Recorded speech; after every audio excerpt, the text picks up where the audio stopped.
ఇవన్నీ అలవాటు పడిపోయినాం. బట్ జనంలో బతకటం, జనం కోసం బతకటం ఒక్కటే, పార్టీ కోసం, ఈ మూడు మనకు తెలిసింది. పదవులు అంటే మీరు చూడని మంత్రి పదవులు ఏం కాదు కానీ చేసేసినవే కానీ. బట్ ఇప్పుడు మళ్ళీ ఒక రకంగా చెప్పాలంటే రాష్ట్రానికి ఇది ఒక కైండ్ ఆఫ్ రీఎస్టాబ్లిష్మెంట్ స్టేజ్.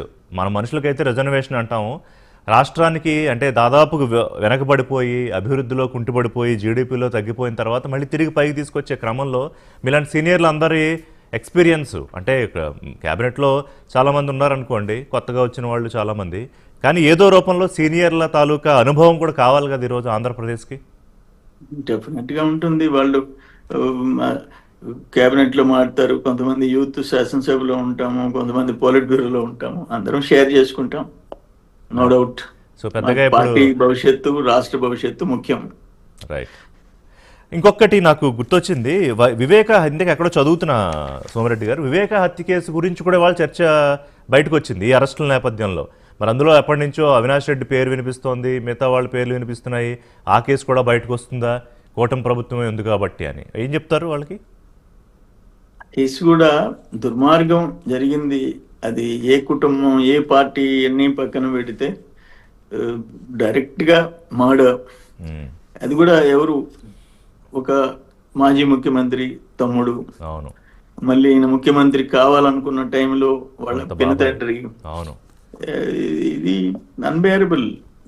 ఒక కుటుంబాల్లో ఇటువంటి జరిగితే భరించలేము. ఎవరి కుటుంబంలో జరిగినా అది కూడా బయట రావాలంట. నేను ఓపెన్ ఫ్యాక్ట్, అది అసలు సిబిఐ నుంచి ఆ కేసు విత్డ్రా, సిబిఐ విత్డ్రా కావాలని అడిగారు కదా గతంలో జగన్మోహన్ రెడ్డి. జగన్మోహన్ రెడ్డి ఆ రోజు చెప్పిన మాటలు ఇవన్నీ చూసాము. అట్లీస్ట్ హెలికాప్టర్లు కూడా పోలేదు ఇమీడియట్ గా బాడీని చూసేదానికి. ఇవన్నీ చూసాము.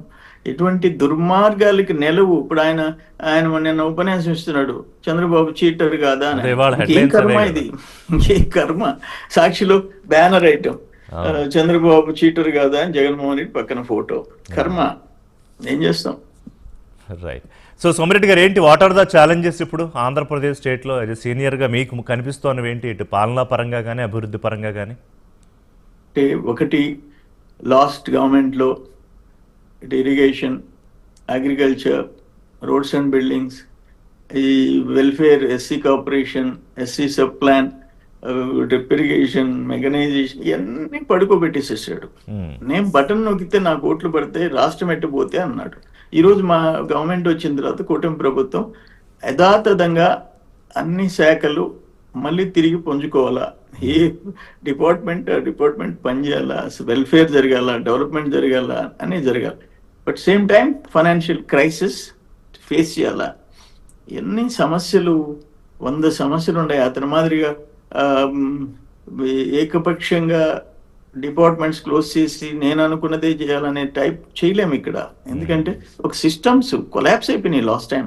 సో ఇటువంటి టైంలో ఏదో కేంద్రం అండగా ఉంది కాబట్టి కొంతవరకు సర్వైవల్, కేంద్రం ఉంది కాబట్టి. అయినా ఏ క్షణంకి ఆ క్షణం టెన్షన్తో